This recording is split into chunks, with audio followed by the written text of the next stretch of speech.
J'ouvre maintenant la séance. Welcome to the 33rd meeting of the Standing Committee on Transport, Infrastructure and Communities pursuant to Section 108.2 and the motion adopted by the committee on Thursday, February 3rd, 2022. The committee is meeting to study the labour shortage in the transportation sector in Canada. Today's meeting is a hybrid meeting pursuant to an order of the House adopted on November 25, 2021. Members may participate in person over Zoom. For committee today, we have from the Canadian Canola Growers Association, Dave Carey, Vice President, Government and Industry Relations, Mr. Steve Pratt, Senior Manager, Transport and Biofuel Policy, joining us by video conference. From Fertilizer Canada, we have Ms. Nadine Frost, Director, Policy and Industry Standards. From the Grain Growers of Canada, we have Ms. Erin Gowrilick, Executive Director. From Private Motor Truck Council of Canada, we have Mr. Michael Millian, President, who's also joining us by video conference. From Truckers HR Canada, we have Ms. Angela Splinter, Chief Executive Officer, as well as Craig Fawcett, Chief Programs Officer. And from the United Steelworkers, we have Monsieur Luc Julien, Staff Representative. We will now begin the opening remarks with the Canadian Canola Growers Association for 5 minutes. The floor is now yours.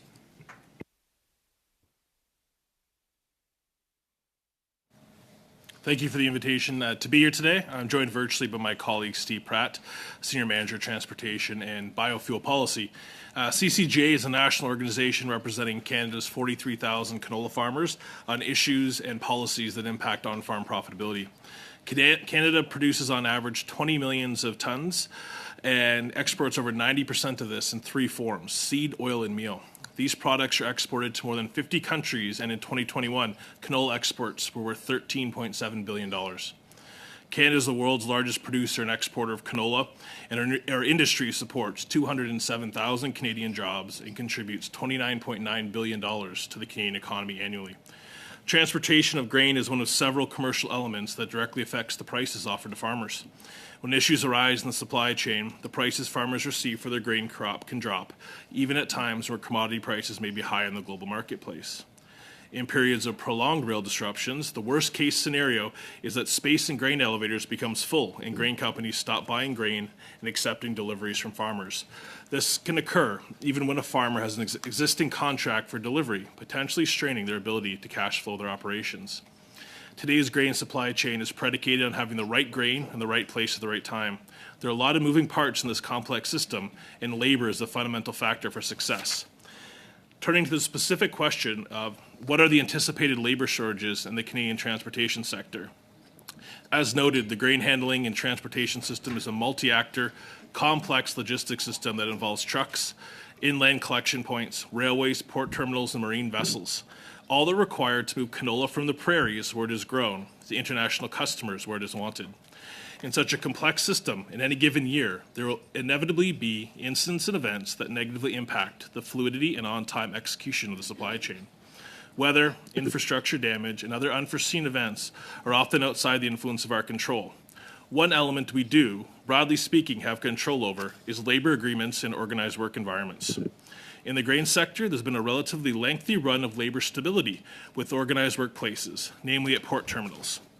One critical element of our supply chain where we observe ongoing instability is between our Class 1 railways and their labor.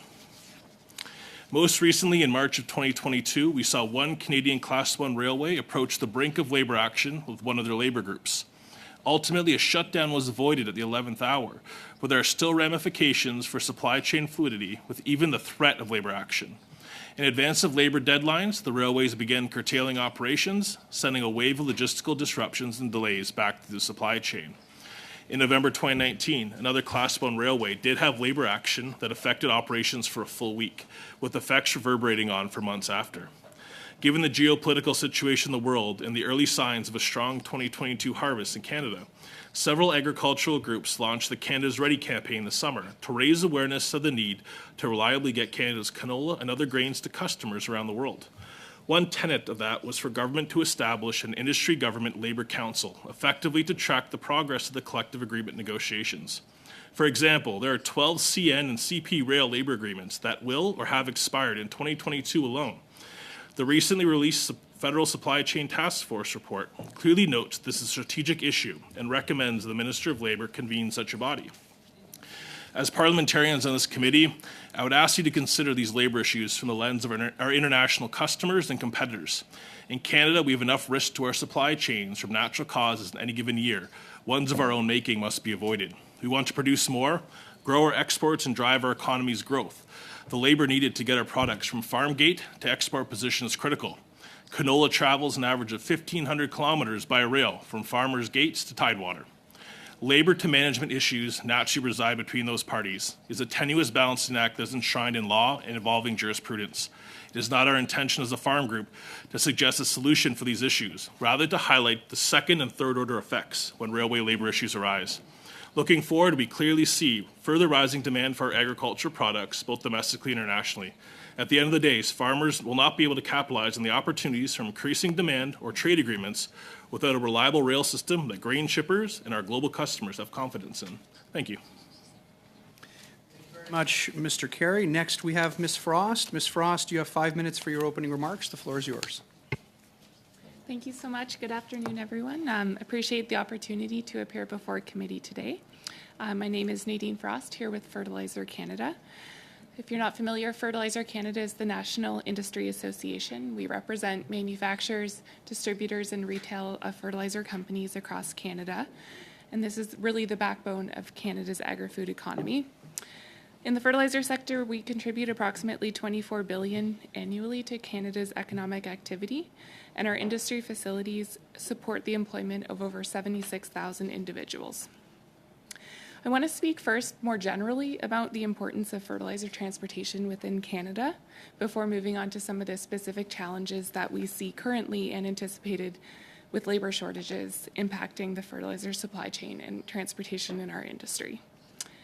So our Canadian fertilizer industry is export driven, and we depend on the safe, secure, and efficient transportation of our products to domestic and international markets. Sourced from Saskatchewan, over 95% of Canadian potash is exported to international markets, primarily by rail and through ports in BC. Canada is also home to 9 fertilizer nitrogen plants across Alberta, Saskatchewan, Manitoba, and Ontario.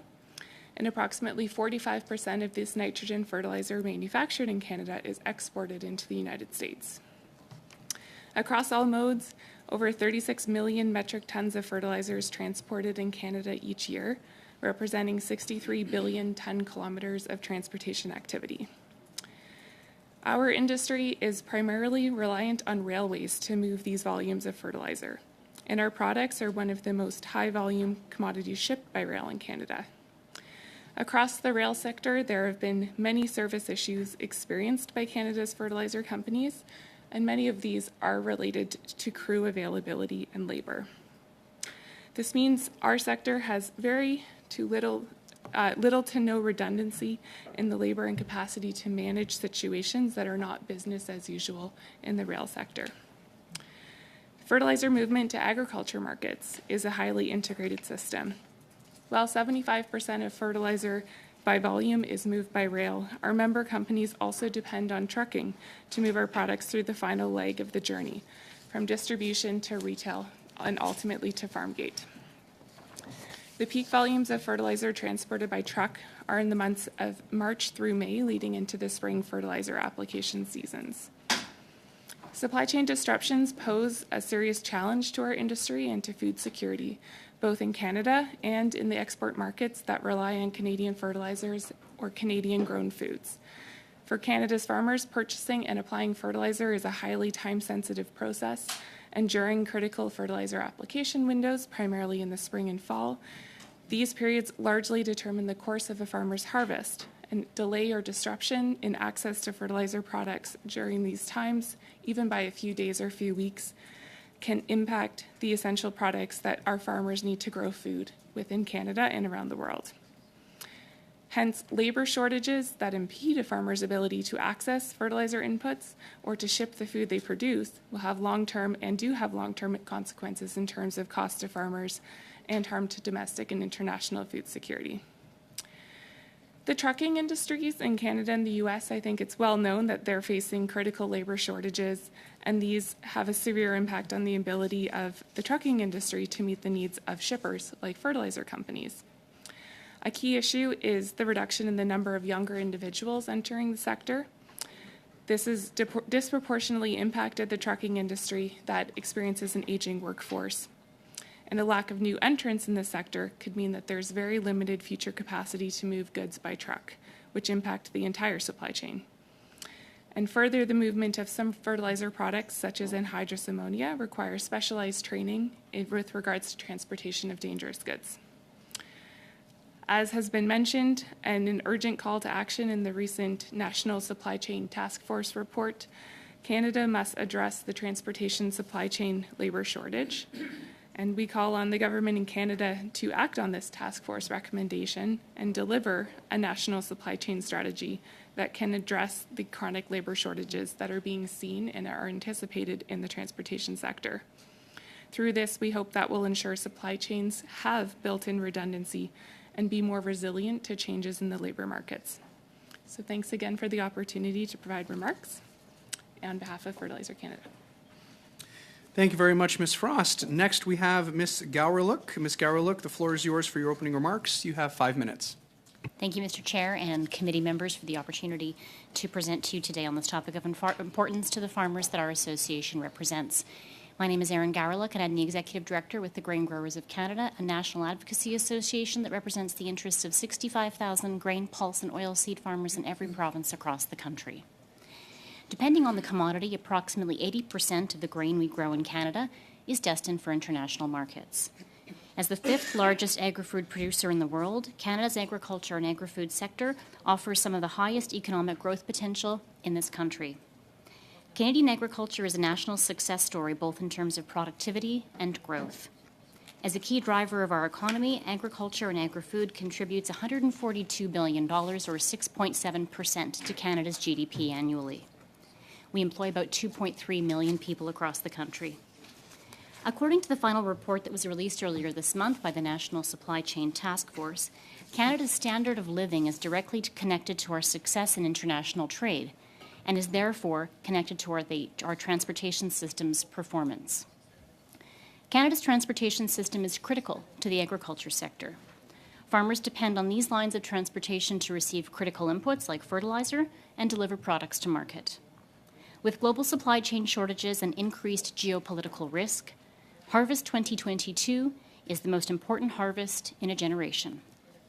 Following last year's devastating drought, we are relieved to see a return to average yields. Getting this year's harvest to consumers will be necessary to safeguard food security and the livelihoods of Canadian farmers who are paying record high fuel prices and input costs to dry and ship their grain. Demand for products that Canadian farmers can deliver is growing. But we can only capitalize on these opportunities if we can ensure efficiency and reliability in our own transportation system. We have a strong global reputation as a trusted supplier of safe, top-quality food, and yet still our reputation is contingent on the value of the value chain's ability to deliver much-needed products to markets here at home and around the world. If unaddressed, labor shortages in Canada's transportation system will undoubtedly have serious and negative impacts on several sectors and the Canadian economy more broadly. I'm very pleased that the committee has undertaken this study to hear from stakeholders and to proactively address these issues, and to keep the Canadian economy moving as we seek to recover from the pandemic and mitigate the impacts of an impending recession. While I am not a labour expert, I can speak to the impact that these shortages will have on Canadian grain farmers and in support of the recommendations that others have put forward. For example, in the final report released by the National Supply Chain Task Force, it was identified that the current labour shortage in Canada's transportation sector will continue to be a limiting factor for a reliable and efficient supply chain unless drastic measures are taken.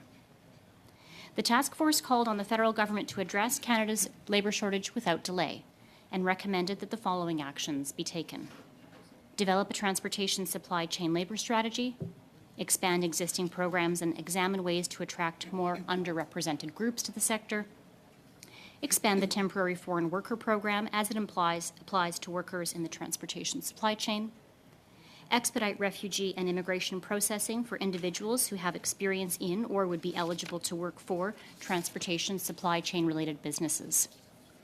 These are proactive steps that the government can take in an effort to address labour-related issues in Canada's transportation sector now and into the future.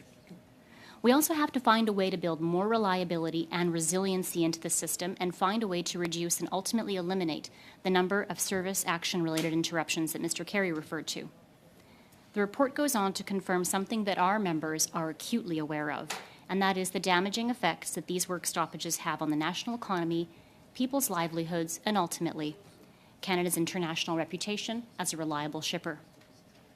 A resolution to labour action related to stoppages must be found soon, as the two Class 1 railways are together facing the expiration of 12 collective agreements over the next 2 years.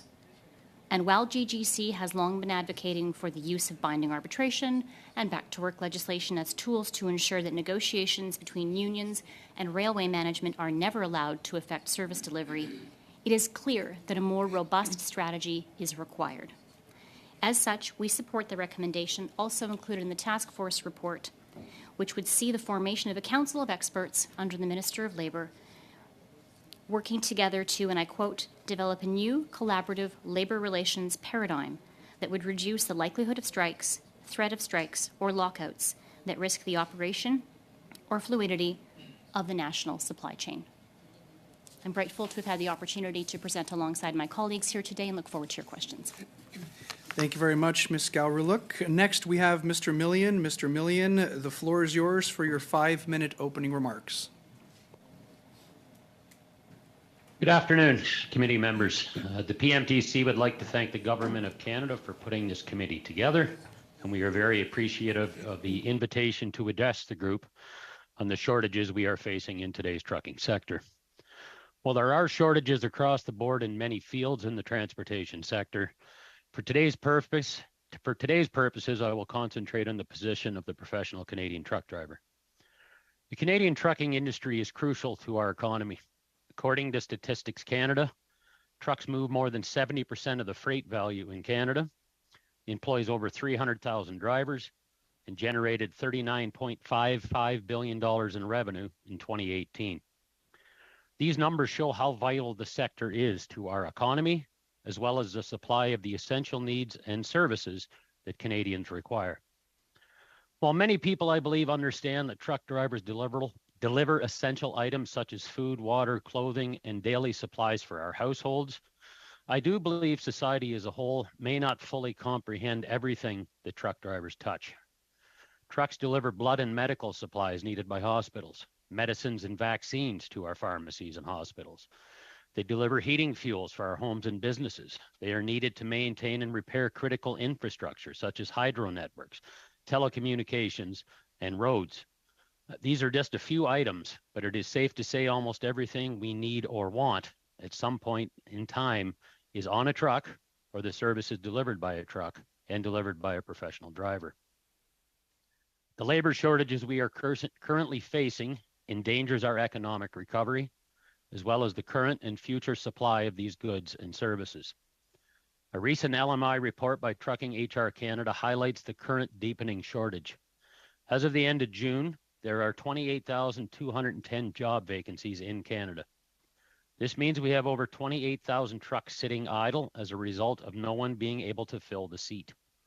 The vacancy rate is 9.2%, well above the national average of 5.2%. Over 50% of the vacant positions have been posted for over 90 days, indicating this is not an issue of seasonal peaks and valleys. Compounding issues is that the average age of a truck driver is over 51, with 32% of drivers over the age of 55. These numbers are a clear indication that the shortage will only become worse going forward if it is not addressed. While there's no silver bullet that can solve the labor shortages immediately, there are a number of actions that can be taken to begin addressing the shortage in both short and near terms, and action must be taken swiftly.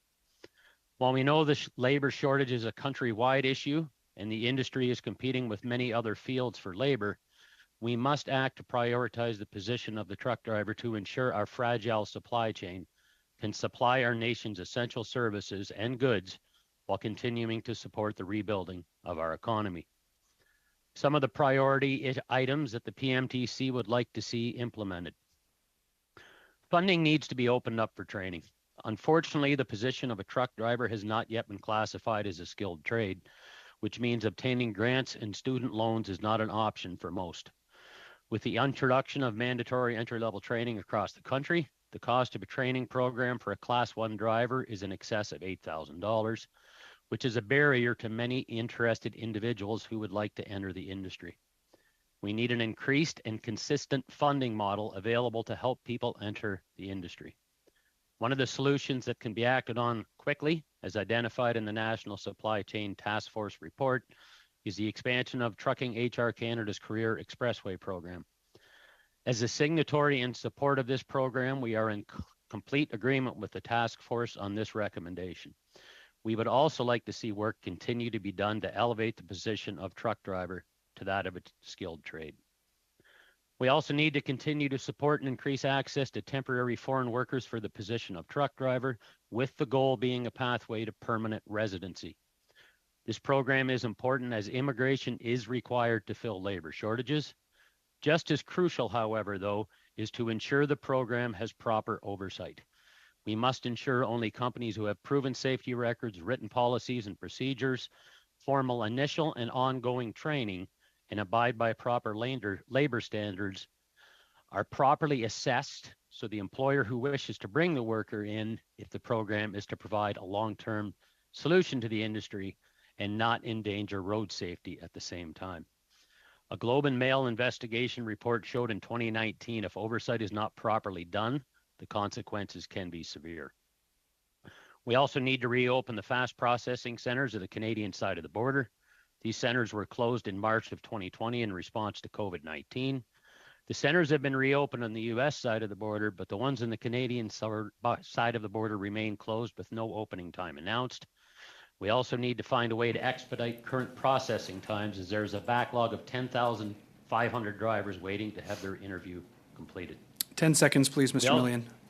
Okay, I'll just say we also need to wrap up. We also need to improve rest area facilities for truck drivers, proper lighting and washrooms facilities. With that, I'll wrap up, and I thank the committee for giving me the time to speak to you today. Thank you. Thank you very much, Mr. Millian. Next, we have Ms. Splinter. Ms. Splinter, the floor is yours for your 5-minute opening remarks. Thank you, Mr. Chair. Good afternoon, and thanks all of you for the invitation to speak with you here today.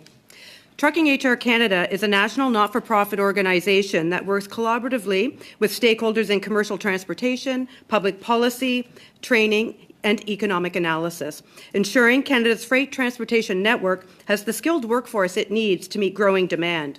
We offer a range of HR-related programs and supports, including driver training and other wage incentives and subsidy programs, which are all informed by our sought-after labour market information. I had the opportunity to review some of the testimony that has already been heard by this committee, and my comments today will build on this with labour market data on shortages, as well as some considerations to address them. The trucking and logistics sector is the most significant enabler of post-pandemic economic recovery in Canada. Our labour market information shows that in the third quarter of 2022, Canada's truck driver labour force amounted to close to 320,000 drivers, including those who are fully employed or who are actively seeking work. 60% of these drivers work directly in the truck transportation sector, with the remaining 40% working in industries such as construction, agriculture, as we've heard today, mining, oil and gas extraction, manufacturing, wholesale, retail trade, and more. In that same quarter, employment among truck drivers increased by 11.8%, with some 33,000 additional drivers actively employed compared to the previous quarter. At the same time, the number of unemployed drivers fell by half. The low level of unemployment among drivers means that employers have a much smaller pool of experienced workers to draw upon and must therefore look to hire, train, and onboard new drivers, which is a lengthy and costly process. The unemployment rate among drivers stands at 2.1% compared to 5.3% in the overall Canadian labour force. The most recently available vacancy data shows, as Mike said, there are some 20,110 vacancies in truck transportation overall, NAICS 484, with a vacancy rate of 9.4%. These vacancies include jobs for over 30 different occupations, including truck drivers, mechanics, dispatchers, shippers and receivers, managers and administrators, IT workers, and more. For the occupation of transport truck drivers specifically, NOC 7511, the vacancy rate is similar at 9.1%, which is what Mike had quoted, with 28,210 vacancies across Canada. This is 8,100 more vacancies than in the truck transportation sector overall. So how is this possible? As we've heard, it's because most other sectors in the Canadian economy depend upon the services provided by truck drivers, both to receive goods required to conduct their business and to move their products onward in the supply chain. As a result, the shortage of truck drivers impacts the abilities of these other sectors to recover from the pandemic and to grow. Even before the pandemic, the driver shortage was threatening growth. In 2020, Trucking HR Canada estimated that the driver shortage was costing the truck transportation industry as much as $3.1 billion in lost revenues every year. And other sectors are experiencing the impact of the driver shortage too. For example, the Forest Products Association of Canada estimates that the truck driver shortage is costing their industry about $450 million in lost business. The shortage of drivers might actually fuel inflation. It costs more to move food, fuel, medical supplies, and other goods by truck. It is likely that these costs are passed on. In terms of underlying causes, our research suggests that safety concerns, high upfront training costs, work-life balance, and environmental concerns are some of the reasons.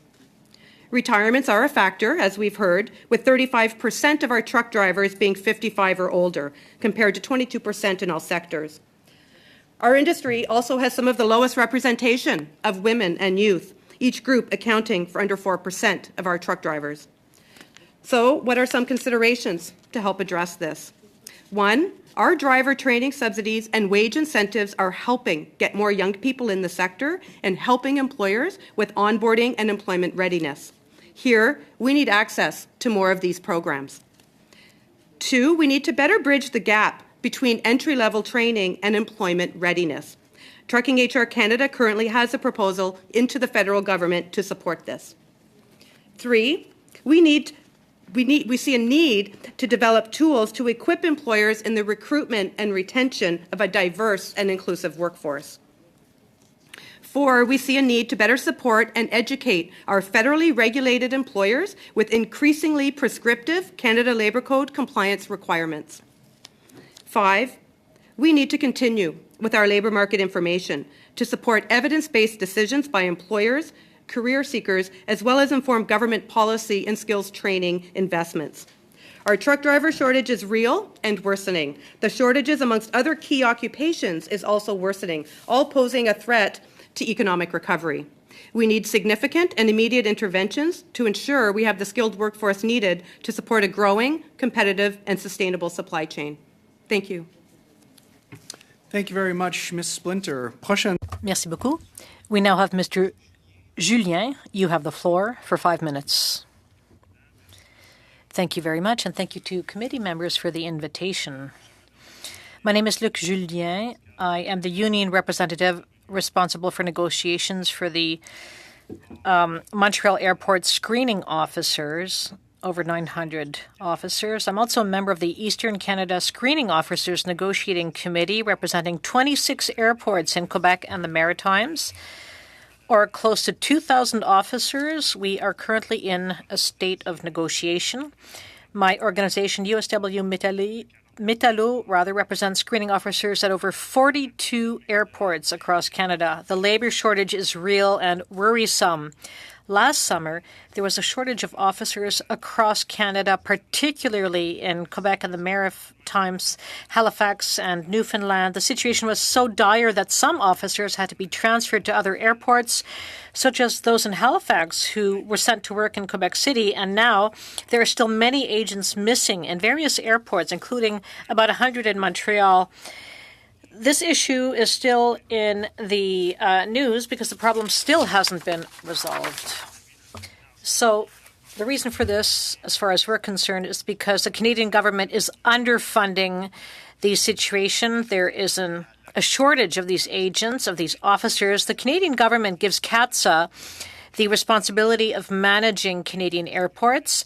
This government agency subcontracts the management of screening officers to security companies. It's a weak system, and because of the lack of manpower, the agents are under pressure from their employers. In addition, public frustration makes their job even more difficult. So, as a result, officers are quitting their jobs or they're taking time off. Now it's easy to find another job with better conditions and a lot less stress. More and more expertise is disappearing. This summer, CATSA authorized a bonus program to counter absenteeism, and it was a disaster. Currently, screening officers are very frustrated. To get the bonus, people were not allowed to absent themselves from work, even to look after their kids, and if they did so, they lost the bonus. So currently, we're in negotiations, and officers are being offered half of the rate of inflation and salary increases, so the Canadian government has to intervene. It solely is responsible for the safety of passengers, for Canadian citizens and airport workers. Workers are becoming disengaged, discouraged, and the situation will not improve if nothing is done. The job of a screening officer is not an ordinary job. Employees are constantly being watched. A security check is required to get hired. The schedule is really hard on family life. And there's a lot more pressure from the employer and also from the public, which is getting impatient with long lineups. Also, don't forget that these people are responsible for the safety of everyone. We also have to talk about security implications. This year, screening officers, we were able to paper over the lack of officers, but their screening officers are a key in the system, and administrative staff worked at some checkpoints to compensate for the lack of screening officers. New agents were given easier access to certain tasks, but that used to be an exception. We're asking officers to do more with less. Staff is being cut at certain positions, which is increasing stress fatigue and the risk of error. The risk of error in an airport is unacceptable. The government must and can act to curb the shortage. It's its duty to ensure that passengers and workers are safe. The Canadian government has to value the work of screening officers and give CATSA the means to improve working conditions. It's clear for us, in conclusion, that the labour shortage is going to get worse. What we experienced last summer is going to be repeated again during the holidays, during March break, and it'll get even worse next summer. Thank you. We'll begin our line of questioning with Mr. Muse. Mr. Muse, the floor is yours. You have 6 minutes. Excuse me. Thank you, Mr. Chair, and thank you to all the witnesses for giving us a lot to think about on this issue. And I'd like to just take a moment to welcome my new colleagues to the committee and give them a warm welcome and look forward to working with them, as I know all members do. At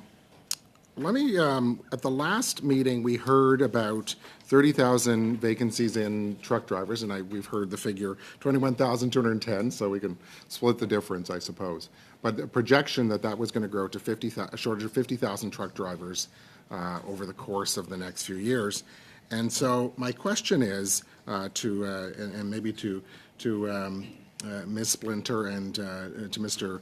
Millen, I mean, there's recommendations that you've put forward. The government has had the supply chain task force. Is there enough urgency to this? I mean, this is really impacting our economic, our recovery, as you pointed out. Yes, absolutely. There's an urgency, as we've stated. Is that what the word you used? But is there enough urgency on behalf of the government to act on this? Absolutely. As I mentioned, we are addressing it in terms of driver training subsidies and wage subsidies, which are helping. But in terms of the forecasting, it is going to keep increasing over the next 5 years. So we're going to have a massive shortage that's going to impact every sector of our economy. So is there one thing that you'd recommend the government take as immediate action now that's going to address this shortage that's staring us in the face? Sure. So first, I wouldn't say it's not going to impact economic recovery. It already is. We're seeing that. I don't think there's one simple solution to the issue. As I've mentioned, we need to get younger people into the occupation. We have training issues that we need to look at. We have insurance issues in terms of bringing those younger people in. So there's a range of solutions that I think we need to look at. So one is getting more Canadians into our sector, young people and more women into the truck driver occupation. The Temporary Foreign Worker Program, as has been mentioned, is also another avenue for us to look at. But a study by your organization indicated, that that's 27% of the drivers are coming from immigrant communities. Given the massive backlogs in IRCC that we've seen snowball over the past year, how do we tackle that? Is that going to be enough? No, it won't be enough on its own. I think we need to look at a range of different solutions to get more drivers in on all different avenues. Mr. Millen, any comments? Yeah, thank you for the question. So I would say that the biggest thing we need to look at, and I concur with Angela, I mean, it's going to take a number of solutions. One is not going to fix it. But I believe the biggest thing we need to get going quickly, and something we've been asking for quite a while, is we need a consistent stream of funding for people to be able to access to get that training. Eventually, we'd like to see this declared as a skilled trade, which opens up a whole bunch of different avenues for training dollars. But right now, because getting it declared as a skilled trade is not going to happen tomorrow. In the meantime, we need that consistent training funds available for people to be able to access, that they're aware of, that the government pushes out there and makes people aware that these funds are there. The biggest access of funding available right now is when people are on unemployment, which is fine. But in a lot of cases, if they're already on unemployment and they're being pushed into the industry, they maybe don't want to be into the industry, and then they don't stay in it anyway. So if unemployment is your number one access of training dollars available to people, it's not necessarily getting you the best candidates to come into the industry. Insurance is also another. Yes, sorry, go ahead. So can I actually, because my time is winding down, you mentioned border issues and that there's been action on the U.S. side of the border, but not on the Canadian side of the border. Is that exacerbating the problem? And can maybe you elaborate a bit on that? Yeah, so FAST, the Free and Secure Trade Program, a lot of drivers and companies and their shippers are part of that program, and it expedites the shipments and getting them cleared when they cross the border. So in March of 2020, we shut down the fast processing centers on both sides of the border. So what is now happening is they extended people who already had their fast cards, but the issue is some people left the industry, and when you hired new people to get into the industry, they had to be fast certified to haul automotive. If you're a Canadian driver that goes onto the U.S. side, you can't haul dangerous goods in the U.S. side without a fast card. And with these interview centers being closed for over 2.5 years now on this side of the border, we've got a backlog of drivers waiting to get those interviews completed, which means they either can't cross the border, or it takes them longer to cross the border, or they simply can't haul certain products. So it is something that needs to be addressed in a quick period of time. Thank you. So really the government needs to act on this much more quickly than they're doing right now. If I could ask, because we've got a couple of agriculture organizations, the canola growers, the grain growers, and Fertilizer Canada, and the comment was made a couple times about the importance of Harvest 2022, that certainly, well, the fact that it's the most important generation is pretty significant. I want to ask about the impact of high fuel costs, because that's been mentioned, and it's been mentioned the inflationary impact of that as well. And we have of course the proposal of the government to triple the carbon tax. And so I want to ask you, from your perspective, each of the grain growers, the canola growers, and the Fertilizer Institute, what impact that's going to have, and if that's going to exacerbate the labor shortage we already have, and jeopardize Harvest 2022. Unfortunately, Mr. Muse, your time is up, but you do have another spot at the end if we can get to it. So I encourage all of our witnesses to hold their thoughts on that. Next, we have Mr. Badaway. Mr. Badaway, the floor is yours. You have 6 minutes. Thank you, Mr. Chairman. And I do want to make it very clear from the start that what I'm going to try and drill down on is the business of good government versus the business of good politics. So with that said, and I appreciate some of the questions that Mr. Muse is actually moving toward, and I want to elaborate on that and frankly get a bit more granular on that with respect to specific recommendations that you all who are in the business would actually give us. As you know, the testimony that you give today, not what we say, but what you say, goes to the analysts, and of course that is part of the report that we then present to the minister. So what I need to hear from you is very specific recommendations that all of you would like to see in that report. So we understand from past studies and reviews that, we had the CTA review back in 2015, the Emerson report. We had the Transportation and Logistics Strategy, both interim reports that this committee completed in 18 and 19. We have the Ports Modernization Review that was just done, the Supply Chain Report that we just got handed. And of course, with that, the expectation that a strategy is going to be forthcoming based on that report. We do recognize, frankly, folks, although we heard a lot about trucking today, we do recognize that it's not just about trucking, it's about multimodal. So as many challenges as you folks are seeing in your individual areas, the marine sector is experiencing the same challenges, the railway sector is experiencing the same challenges, and so is the airline sector. And anybody that goes into an airport these days will recognize that. So with all that said, that's all I'm going to say. What I need to hear now is from you. What are your specific recommendations with respect to what you want to see in this final report? I had to start off with Mr. Millian because you were the one that came out with some recommendations already, and I want to give you the opportunity to expand on that, and I'm going to go to each and every one of you if time allows me. Okay, well, thank you for the question. So, the one I just kind of touched on recently is we need the funding dollars. We need them opened up. We need them dedicated. We need them there now. We need people to get in and access the trucking industry, and many of them can't afford to do it if we don't have the dedicated funding available to allow people to get in and train. So that is the first key thing. We have to deal with the issue with insurance, and Angela touched on it a bit. It is a specific problem in provinces that don't have the government-funded insurance. But I'll use myself as an example. I started in the transportation industry as a professional truck driver when I was 18, 33 years ago. Very small trucking company in an agriculture area with 10 trucks. That won't happen today. It will not happen in the province of Ontario today, simply because they can't get insurance.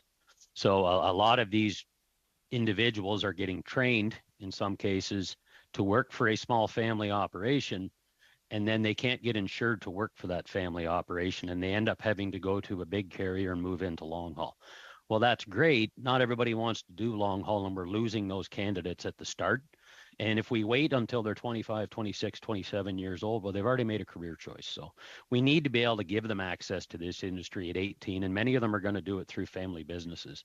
And those avenues are just being closed right now because of the issues we're having with insurance. Now, I don't want to take up everybody's time, so those are two key recommendations I would put in place to get people trained and then allow them to have access to jobs. Thank you, Mr. Millian.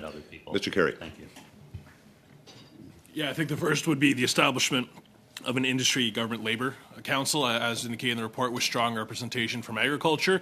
The second, before I ask my colleague Steve to weigh in, would just be more timely data and transparency from the railways. Currently, we actually have to source that data, so that is key to maintaining our national reputation.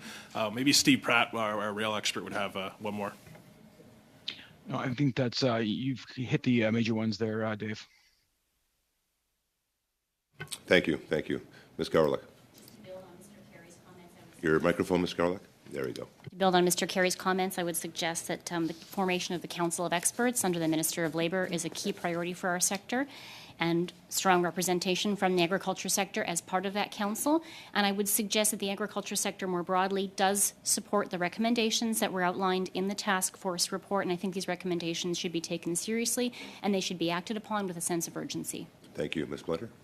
Thank you. Again, as was mentioned in the National Supply Chain Task Force report, Trucking HR Canada's Career Expressway program was referenced as a program that can immediately get truck drivers into our industry. So this includes, I'll give a specific example, the Youth Employment Skills Strategy. We're able to access funds. The number one barrier for getting young people to be a truck driver is the cost of training. As Mike mentioned, it can cost up to $10,000. They have no other avenue to access those funds. We cover that through this program. We then offer a financial incentive to the employer in terms of a wage subsidy, a financial incentive to help them with the onboarding of that driver. Thank So you, we Ms. need Fletcher. that program growing. Thank you, Mr. Fawcett. Nothing to add from, excuse me, nothing to add from Ms. Splinter's comments. Thank you, Mr. Julian. Que le gouvernement canadien donne les moyens à la The Canadian government has to improve working conditions for screening officers in airports immediately. I think I would really just echo the comments made by Mr. Carey and Mrs. Gowrick around adopting those labor-specific recommendations that came through the National Supply Chain Task Force.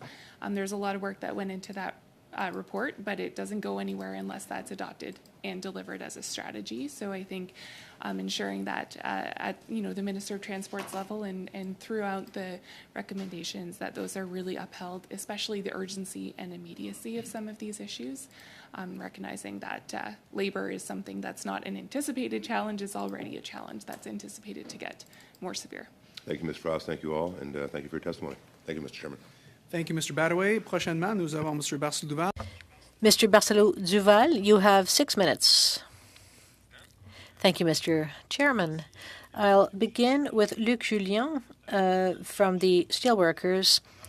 I carefully listened to you a little earlier when you talked about outsourcing, which could be part of the problem in making working conditions worse, and which could lead to a lack of motivation and make the job of screening officer less attractive in our airports. So how do you think the system should be working? Because we see right now it's not working. So what do we need to change to get a properly functioning system? Well, in an ideal world, screening officers should be federal employees that would greatly improve their working conditions. However, if the government does not make that political choice, workers' representatives should be able to negotiate their working conditions with CATSA.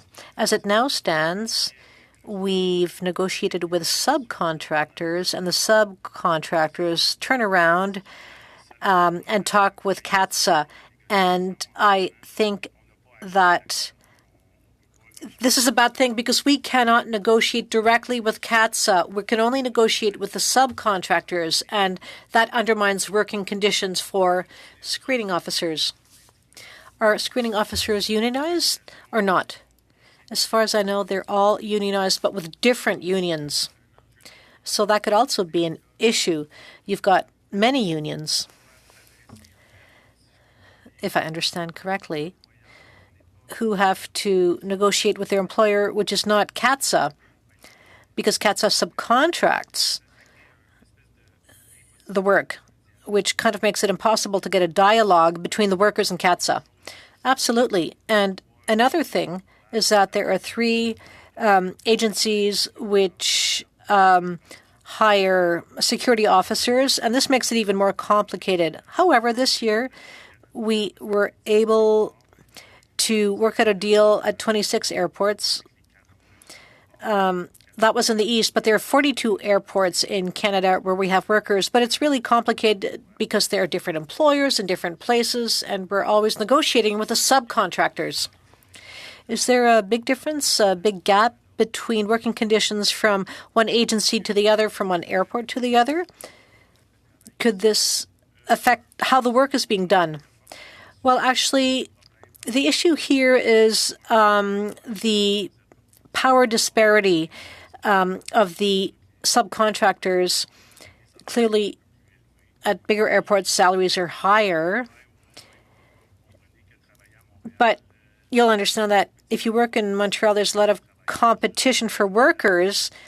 Even to make it to Dorval Airport every day, I think a lot of people would take a lower paying job elsewhere rather than have to go to Dorval Airport to work there. So as I said, salaries are about the same across the country, but the employer is trying to impose the same working conditions everywhere, although the situation is different across the country. Thank you. I'd like to add something because Throughout the summer, we all saw the chaos at Canadian airports. You said this issue hasn't been solved, and in fact, I myself traveled abroad last week, and I saw the same thing that you've talked about. Huge lineups everywhere. It might not have been the total nightmare it was in the summer, but it's still bad. So, is there anything in the short term the government could do to at least shorten these lineups? Because I was looking at people who were standing in line and they were rolling their eyes. But in other countries, that's not the case. People are quickly go through security. I saw this in France and in the EU. But why is it still so bad in Canada? Why has nothing changed since the summer? Well, we immediately have to improve working conditions, and not just a matter of attracting people, but we're losing expertise. So if you look at if you see the lineups today, it's because experienced people are leaving. So the first thing to do is invest right there, improve working conditions. The government can do that through CATSA. Another thing that could be done is to value the work of these screening officers. These are not just people who open up suitcases and look inside. They need recognition from the government, not only in negotiations, but throughout the length of a collective agreement. We should at least educate the public to let them know that these people are important. The screening officers are there to do important work on behalf of the Government of Canada. And it's not because of them that there are lineups. And this would make the job of a screening officer a lot easier. Would you agree that people working at an airport looking after the safety of all passengers, so the work carried out by screening officers, you say these should be public servants. Why isn't that the case in your opinion? Because we're talking about the safety of passengers, of people, after all. What's the issue? Has it to do with training? And what's it like in the private sector? Do they get more or less training in the private sector? Unfortunately, we don't have enough time for the answer, but you'll have another 5 minutes a bit later on. Thank you. Mr. Bachrach, the floor is yours. You have 6 minutes. Thank you, Mr. Chair, and thank you to all of our witnesses. I too will be directing my questions to Mr. Julien, and I wanted to start by acknowledging and thanking your members and all of the security screening officers across Canada who've been working under tremendously challenging conditions over the past 2 years. If you listen to the Minister of Transport, he'd have you believe that the situation at our airports is fixed, that things have gotten much better. And I take it from your testimony today that you disagree, that your members have a different experience. Could you expand on why the situation at our airports is not fixed? Firstly, I was really taken aback last spring when I heard that the delays in airports was that people lost the habit of traveling. Actually, the problem is the shortage of manpower. It's not time to travel. In Montreal, we need 100 more staff. And in Canada, it's like an illusion. We're told we've hired new people, things will go more smoothly. We don't even know if these officers will be able to work under pressure during the holidays, during the breaks next spring. So it is an illusion to think that because you hired someone, the problem is solved.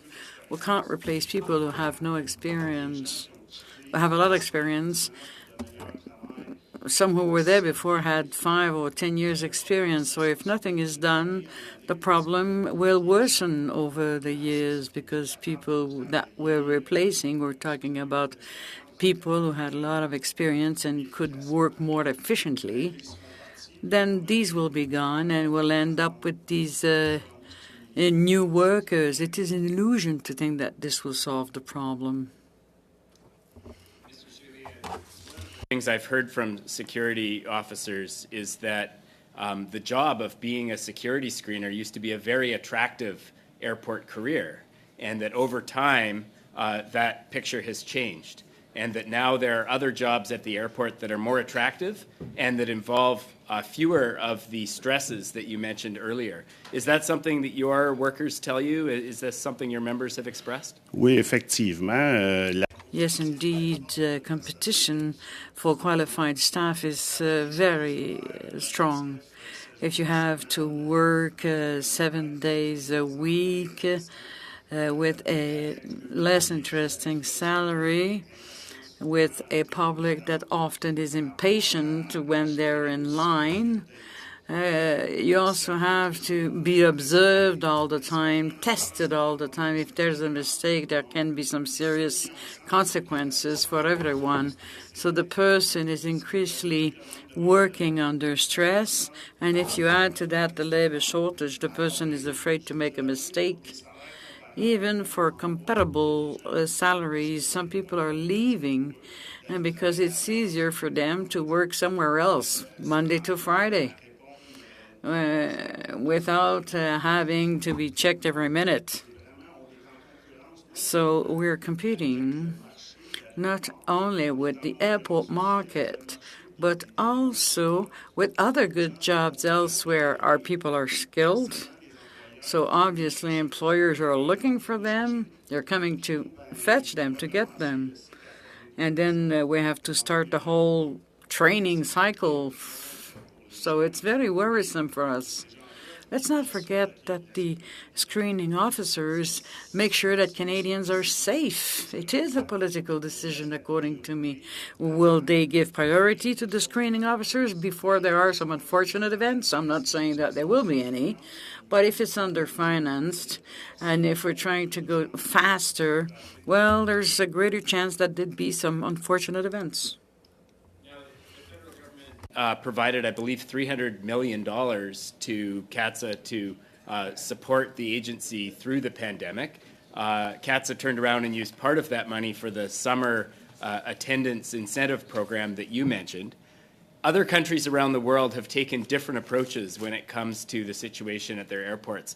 How would you have used those public funds more effectively to improve the situation at our airports? Premièrement, Well, first and foremost, the CATSA bonus was not negotiated with the representative of employees. We represent 40 airports. It was unilaterally imposed. We could have used these public funds to negotiate better measures for the summer. With that kind of funding, we could have bargained with all actors, private companies, CATSA, and ourselves. We would have had a fairer agreement, but it was a total disaster. Imagine you get your kid to the hospital and you lose your bonus because you were late. In the program, it says that even if they are authorized absenteeism, you will not get your bonus. So we don't want to have to go through another summer like this one, really. One of the challenges we've had is figuring out where the buck stops, because there are so many players, they all point fingers at each other. It's hard to figure out where the change needs to be made. I wonder, for our report and for the purpose of our recommendations moving forward, what your specific recommendation would be for the government to improve the working conditions for security screeners. How should that take place? Dans le système actuel, Under the current system, the Canadian government has to give access to workers' representatives to CATSA. CATSA has the Canadian government mandate to invest in airports and in safety. The requests are very monetary because that's the quickest solution, but there are other solutions we could bring about in order to better organize the work, in order to get a balance between work and family life.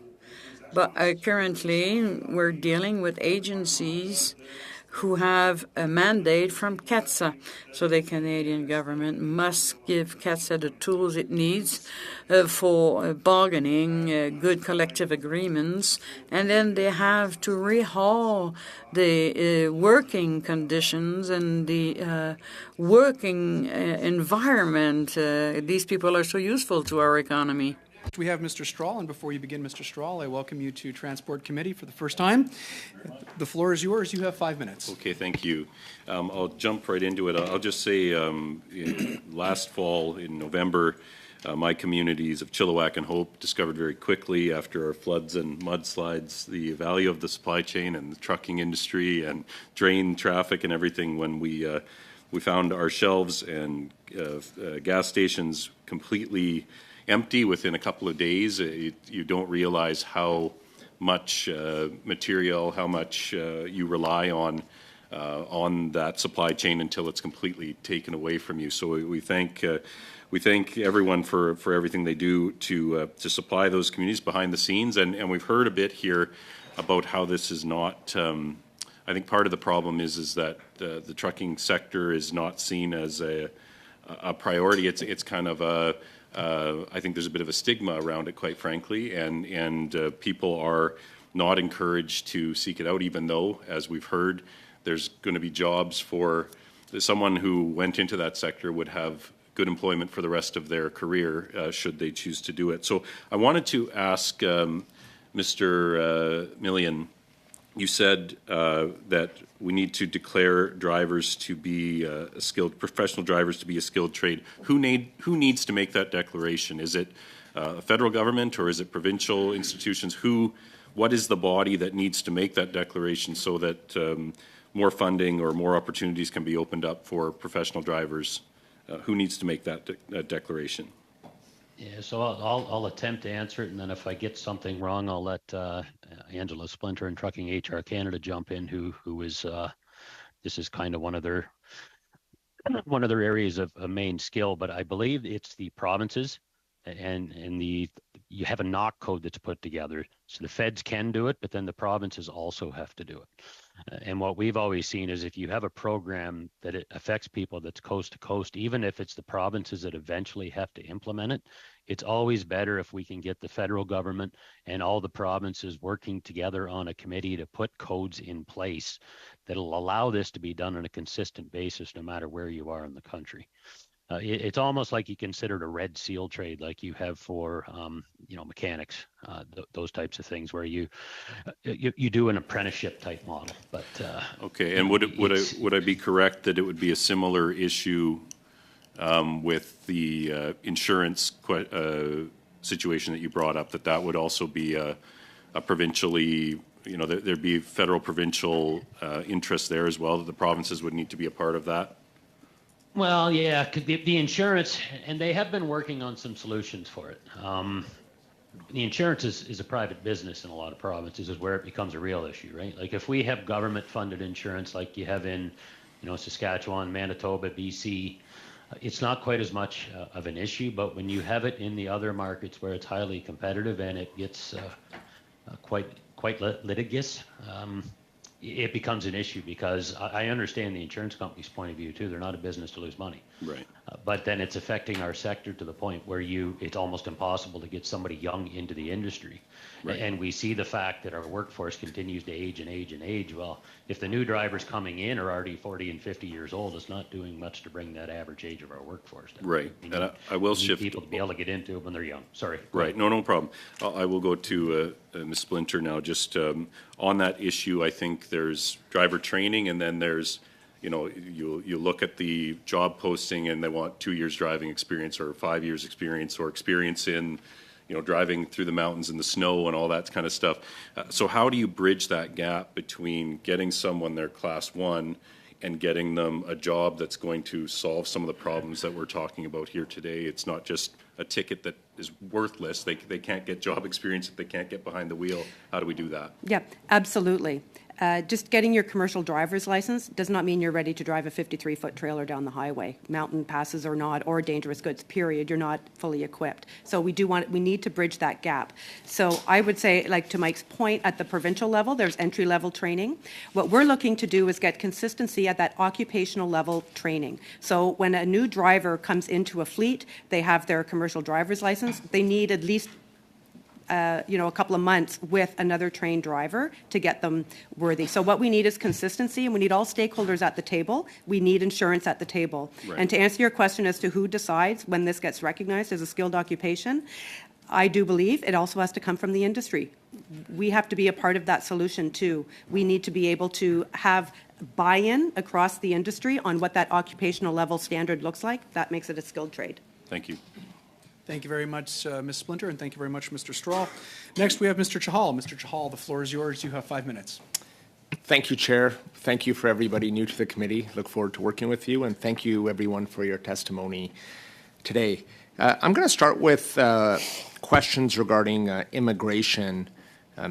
What we are doing as a federal government, but focusing on what we're not doing to use immigration to address labor shortages in the transportation sector. And I want to start with that first because I think it's to think about we need to bring new workers in. One of my colleagues made the comment that 27% of new truckers were from newcomer communities. So I want to start with that if that data point is accurate. And then what can we do to help get more workers there? And I'll start with you, Ms. Splinter. That is accurate. We do have a higher number of new Canadians working in our sector as opposed to the labor force overall. So these are people that have come and settled into Canada and have experience from another country. We do need to make sure that we are putting these workers into safe working environments and working with reputable employers. I think we need to do more work there. I don't know if you want to get into the temporary foreign worker program is the one program our industry is looking at in terms of getting some more workers coming in. Because obviously right now we're doing a good job of reaching new Canadians. So with that specifically, how can we tailor a program to support those labor shortages using a temporary foreign worker program? And what would that look like from a recommendation perspective for looking at safety, having the right training, and having those folks do that work?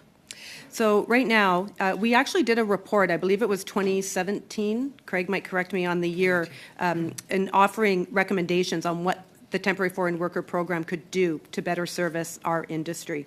Training is an issue because once that individual comes over, they still have to go through mandatory entry-level training, which takes time, and that starts cutting into their time that they're here to work. We could do a better job of helping integrate them in to communities. That path to permanent residency is also really important, and I think educating employers on how to better integrate these new workers into their workplaces more efficiently and faster. Thank you. Mr. Millian, I want to go to you on, we've talked a lot about harmonizing training or credentials, like Red Seal programs across the country. So that, is that an issue here in Canada, and is that something we can look at doing in the transportation sector to make sure that that harmonization occurs across the country and potentially even with the U.S.? Yeah, and if we're looking at the training end, there's two different routes to it, right? We've got the mandatory entry-level training, which all the provinces and territories have agreed on, which is a minimum 103.5 hours. And we don't have it in every jurisdiction in Canada yet, but it's heading there. And some of them, I believe BC is the highest. They're up to 141 hours. So we have the entry-level training, which we're working on. But the way we really need to think about it is pre-license training and post-license training, which is kind of what Angela mentioned there. So your mandatory entry-level training gets you your license so you can get behind the wheel and hopefully get a job. But now we need to work on that Red Seal or post-license training. And yes, we do need a consistent standard on it, because if you get entry-level training in Ontario and now you want to drive coast to coast across Canada, there's no way you've ever seen a mountain pass. You can't access, you can access some pretty good hills in northern Ontario, but you have not seen the mountains that you're going to go through in BC. And whatever region of the country you get your license in, you're not going to have seen all the other areas of the country. So we need that 4 to 6 week mentoring program where you have consistent standards where they get hired on and then that company mentors them and trains them and finishes. There's many good companies out there that do it now. The problem is there's all sorts of companies also that don't do it and just throw some of these workers, I'll say it, just out to the wolves. And because we have a lack of enforcement and oversight that goes on.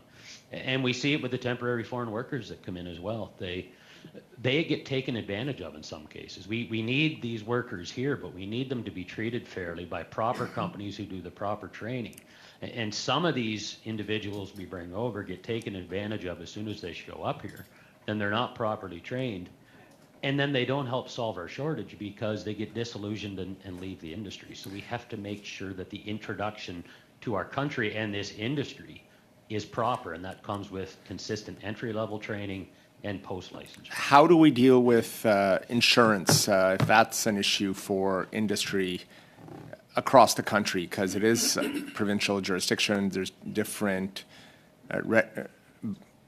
ways of doing that across the country. What do you hope to see nationally that we can do to make it easier for folks to drive and get insurance? 15-second response, please, Mr. Millian. Okay, one thing that would help is have the insurance, as Angela mentioned, as part of this committee. In a lot of cases, insurance will insure these younger drivers if they're with a company who has these very, very well laid out policies and procedures with their post-license training program. And a lot of the bigger companies have that access, and it's harder for the smaller ones to do it. So if we come up with a standard, then it's available to all the industry. Thank you. Thank you very much, Mr. Chahal, and thank you very much, Mr. Millian. Prochainement, nous avons Mr. Barcelou-Duval. Mr. Barcelou-Duval, la parole est à vous. Mr. Barcelou-Duval, you have the floor. Thank you, Mr. Chairman. A little earlier, Mr. Julien asked you a series of questions, but there's something I'd like to hear you on, and maybe you as well, Mr. Millian. So it's hard to retain workers. A lot of workers are retiring. And that also explains the labor shortage. So what about tax credits? Should experienced workers benefit from those so they work longer? Have you thought about this? And if so, would it help? Well, on that particular issue, people working at the airport now don't have a huge pension plan, so it might be an incentive for them to stay where they are. But it has to make up for all the negative aspects of the job. If the job is too tough, people will leave anyhow, but a tax credit might help. Thank you. Mr. Millian, I don't know if you understood the question, but do you think that this might help retain truckers? And you're asking if a tax credit simply for the older drivers to help retain them longer instead of going into retirement. Is that what you're asking? Oui. Okay. Anytime you can give somebody a break, it may keep them around for a bit longer. I don't know if it would be a long-term solution to solve our shortage, or I don't know how many it'll keep around on a short-term basis. Because I think once you hit that retirement age, you're probably working either because you want to or you need to. And if you need to, then maybe the tax credit keeps them around. But if they want to, then they're here anyway. So I guess ultimately, anytime you can keep some extra money in their pocket, I guess it helps. But I don't think it would have a big effect on how many would stay around at this point. Peut-être une question pour Madame Splinter. Perhaps a question for Ms. Splinter. A little earlier, you talked about how to recruit more foreign workers to the trucking industry. So with regard to processing times, I often hear from employers to say this process is so long, it's really discouraging, it's so complicated. So do you have anything to say about that? 15 seconds, please. Absolutely. The process time is a concern. It takes a long time. These employers have invested in finding these drivers. They've even gone overseas to meet them, and then it could take up to a year, and then they lose that driver. So they're losing money on those recruitment efforts as well. Merci. Merci beaucoup. Next, we have Mr. Bachrach. Mr. Bachrach, the floor is yours. You have 2.5 minutes. Thank you, Mr. Chair. Mr. Julia, a lot of the focus from the federal government has been on attracting and hiring new security screeners for our airports, and you mentioned this in your introduction. You also mentioned the challenge of retaining good people if we don't address the conditions of work at our airports. Are you hearing from your members, especially members who have been hired more recently, that this is already a concern, that there's going to be difficulty in retaining the workers who have been hired over the past number of months in the pandemic? Oui, c'est actuellement le cas. Yes, absolutely. That is the case right now. I don't have the exact retention rate, but it takes a lot of new employees to make sure that in a few months we have a pool of employees that's big enough. So if we hire 30 people now, we have to work hard to make sure that they're still there in 6 months. But that's not the case currently in the airports I'm familiar with. It takes a lot of new hires to make up for the staff shortage. The work conditions that are a concern, which would you say is the biggest concern for your members? Is it compensation? Is it the percentage of new workers versus experienced workers? Is it some of the concerns we've heard around access to breaks during the day? What is the number one concern when it comes to conditions of work? C'est surtout la... Well, really, it's pressure. Apart from income and pension, it's the pressure they have on the job and their work schedules. The work schedule fluctuates depending on need, and so work-life balance is hard for many of these screening officers. So work schedules have to be improved. As well, it makes sense to build in more breaks. That's also important for our members. Thank you very much, Mr. Bachrach. Next, we have Ms. Lewis. I'd like to welcome you as well to committee, and the floor is yours. You have 5 minutes. Thank you, Mr. Chair. My first question will be for Ms. Frost. Is it correct that your industry provides around 12% of the world's fertilizer supply and that Canada is the largest exporter of potash? And if that is correct, are there any existing government policies relating to farming, labor, and transportation that are preventing Canada from supplying their own fertilizer needs and exporting their product abroad? So much for the question. Indeed, you've done your homework correctly, Ms. Lewis.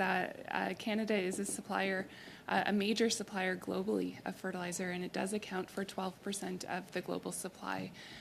A big part of that in volume is potash fertilizer, which is mined in the province of Saskatchewan. And Canada, like I mentioned in my remarks, produces 95%, or exports 95% of potash fertilizer.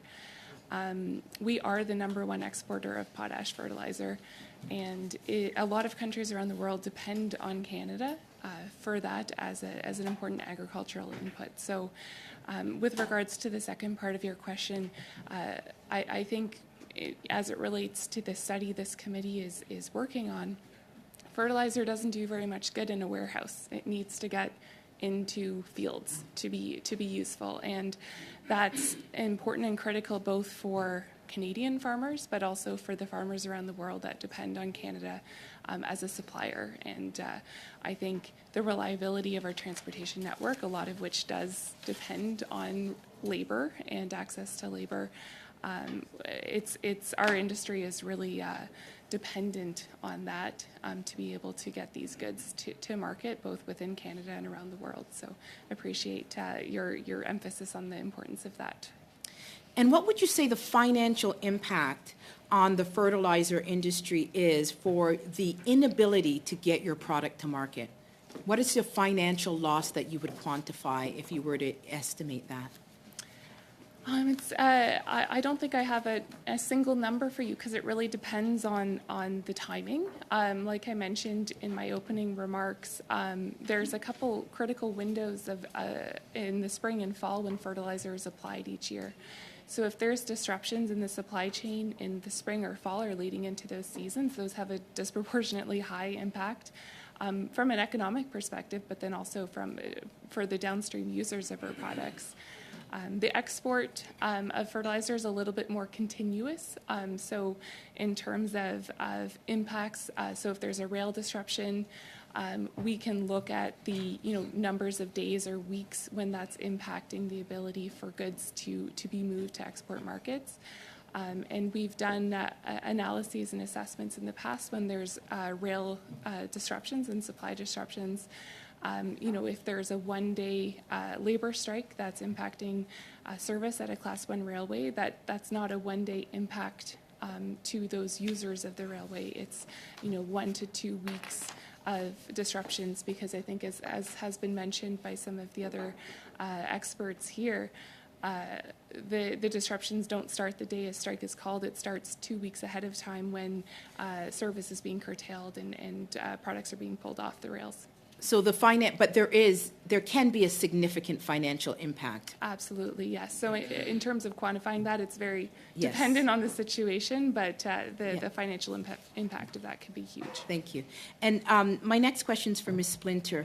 Now, you spoke about the gap in truck driver, the labor shortage. Is this a 1,000, 5,000, 20,000 person shortage? Like, what is the number of truck drivers that you need in order for them to fill that gap? Well, the vacancy is 28,000 plus right now. That as of today, we're short those truck drivers. 28,000? Yes, plus I had the actual 28,210, and that's the vacancy rate today. And as was mentioned earlier as well, the challenge there is that those vacancies are longer. So they've been posted for 90 days or longer, which means we're in a state of constantly recruiting. So even when we get that one driver, we're still back. We're not moving forward. In terms of addressing that. In terms of the projected shortages, that came from our labor market information work from 2019, and those projections were quite before COVID.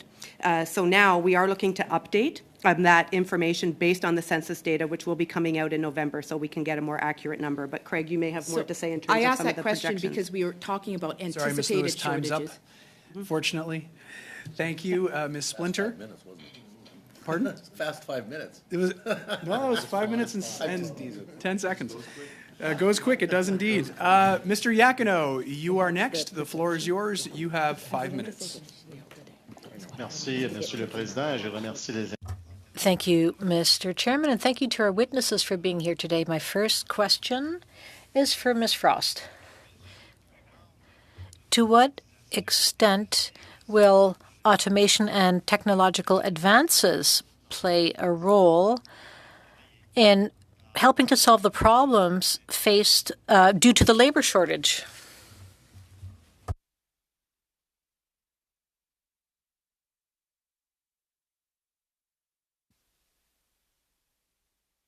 Would anybody like to answer that question?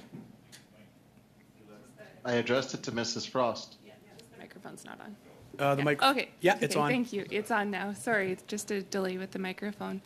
In terms of the future of the transportation sector and how automation has a role in that, I think that really does come down to the supply chain players themselves and how that gets integrated into their workforce.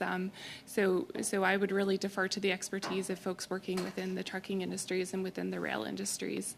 I think from our end in the fertilizer sector, it's really about the levels of service received from the supply chain players, but then also reliability and sort of redundancy of the system. So if automation can support that in a safe and secure and efficient way, then definitely I think that's something to be considered going forward. Merci. La prochaine question. Thank you. My next question is from Ms. Splinter. Can you tell us about certain programs in Canada or abroad which help to solve the labor shortage in the transportation sector and which could be models for us here? Yes. I think Canada does have a unique situation in terms of addressing our shortage in particular, but I can share one example of getting more women into the trucking industry. So during the pandemic, in the UK, they saw an increase of women becoming courier drivers, clearly responding to that demand. And it was a 9-to-5 job. It was very accommodating. So they've used that initiative to then reach more women, encouraging them, letting them know they can make a higher wage if they transition into long-haul truck driving. So that's one example of an international initiative. And I think it's an interesting point that we should look at further to identify some other innovative best practices that we could learn from. Merci. Et ma dernière question, c'est pour... Thank you. My final question is for Mr. Millian. To what extent is the situation similar in the U.S. and Canada with regard to the labor shortage in the transportation sector? Thanks for the question. I don't have the exact numbers in front of me on the U.S. shortage, but I believe the last numbers that they had out, their shortage was around 300,000 drivers. Now, keep in mind, we have 30,000 drivers. They have, I believe it's a bit over 3 million drivers. But yes, they're seeing similar types of shortages down there for the truck driving community and industry that we are up here. Est-ce qu'il y a d'autres intervenants qui voudraient ajouter? Thank you. Would anyone else like to add anything? Go ahead, Ms. Splinter. Yes, it's an interesting question, and it is a larger shortage simply by economy of scale in the United States. What we've seen is that the shortages in the United States are different in that turnover seems to be an acceptable business practice in the U.S., where it isn't in Canada. They simply accept it as a cost of doing business, which I think has other implications. So again, we have employers that are looking to treat their workers well. They want to reduce turnover. So I think we have some opportunities to work with them. Merci. J'ai plus de questions, Monsieur le Président. Merci. Merci beaucoup, Monsieur. Thank you very much. Mr. Lewis, the floor is yours. Welcome to committee for the first time. You have 5 minutes. Thank you very much, Chair, and to the rest of my committee colleagues here. I'm excited to be here, listening with great interest this afternoon because this whole conversation, I was on the International Trade Committee previous to this, and ironically, we just got done a study of ArriveCan. We're in the middle of a study of shipping containers, or the lack thereof. I visited Taiwan last week with Mr. Iacono, and we visited the port of Taipei. And I guess the reason I bring that up is all of these various things all tie back into one thing and one thing only, and that is labor, skilled trades, right? And so I find it, and of course in my capacity as Shadow Minister for Labor, now you've really got my attention. So I know we've got a lot of work to do on that side. The first question I have is, I suppose to Ms. Splinter, please, how long does it take to get somebody trained such that they are able to drive anywhere in Canada, including the Rockies, as an example? Sure. Well, it varies. One, because entry-level training has different requirements in each province. But on average, as Mike mentioned, to get your commercial driver's license is around 100 to 110 hours. And then it's an onboarding program. So once that individual has their commercial driver's license, depending on the employer, they have their own onboarding finishing program, which is endorsed by whichever insurer they're using. And they vary from 4 weeks to 6 weeks. Some of them even go as long as 3 months. So what we want to do is get some consistency around that occupational level training. And when I say those times vary, we also need to keep in mind that there are some fleets that do no onboarding or finishing programs. They allow an individual with their commercial driver's license to get working, and that's obviously a concern. So this is why we want to look at getting consistency on what that occupational level training could look like so that it's the same across the board and insurance buys into it. The other factor I will mention on that is that with this onboarding that varies from company to company. If you work at one company and you've done their finishing and onboarding program, when you move to another company, you are back at square one. So that's the other concern, because we have a direct impact on productivity. So thank you for that answer through you, Mr. Chair, back to Ms. Splinter. So I guess what you're telling me is there is no standard, there is no Canadian standard. If there was a standard, are there enough schools to train these folks? Yes. There are There are training schools. Some are better than others, but what we see a lot of right now is trucking companies partner specifically with certain training schools, or they have developed their own in-house training programs. They develop their own programs, they train in-house. Thank you, Ms. Splinter. Mr. Chair, through you to Mr. Julian. Sir, do unions serve a purpose in recruiting and maintaining sufficient levels of employment? And how can a union assist an employer in seeing they do not go short-staffed? Et comment un syndicat peut-il aider à un employeur? L'important du syndicat, comment on peut accompagner un employeur. Well, the way a union can do this is because the union understands the needs of the employers. Sure, there's money, but there's also the quality of life issue. And a union is often involved with people in the workplace. So if unions and management work hand in hand to improve working conditions, to improve benefits, the onboarding, the training, scheduling, leave, all of these things can help attract new workers and help retain them over the years. And through you, Mr. Chair, to Mr. Millen, I have 55 seconds left, sir. What can be done in terms of youth recruitment to the transportation industry? And so, A, would engaging more young Canadians be sufficient to acquiring labor?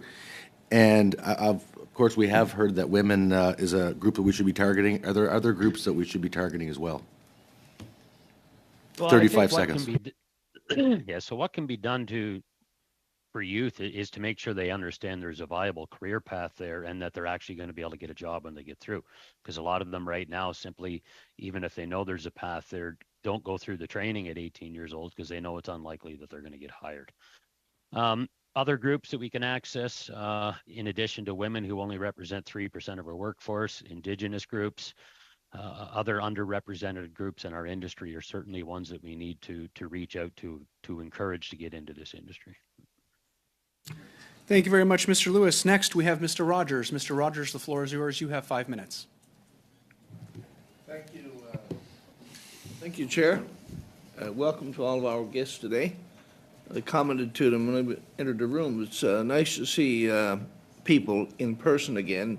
It's a long time since we've seen these many guests sitting at the end of the table, so welcome all. I want to focus on trucking and truckers because, as you know, of course, in Newfoundland and Labrador, we have no trains on the island, and surrounded by waters, we depend heavily on boating industry, airline industry, and the trucking industry to deliver.